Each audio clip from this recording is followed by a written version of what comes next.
তুই ডিম খেতে ভালোবাসিস, তাই তোর জন্য 4টে ডিম নিয়ে আসলাম। আমি ডিম খেতে ভালোবাসি, তোকে কে বললো? তুই ডিম খেতে ভালোবাসিস আর আমি জানবো না? তোদের গ্রামটা আগের থেকে অনেক চেঞ্জ হয়ে গেছে।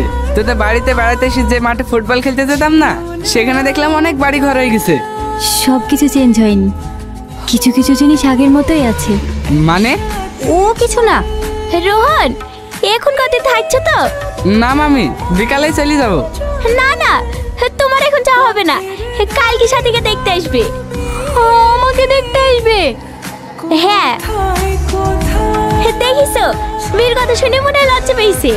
তোমার মাকে ফোন করে বলে দাও কালকে যেন সকাল সকাল চলে আসে।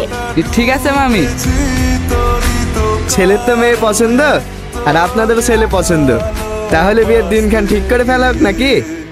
হ্যাঁ হ্যাঁ। ঘটক মশাই, দিনটা একটু তাড়াতাড়ি করেন, বাবা আবার এই মাসে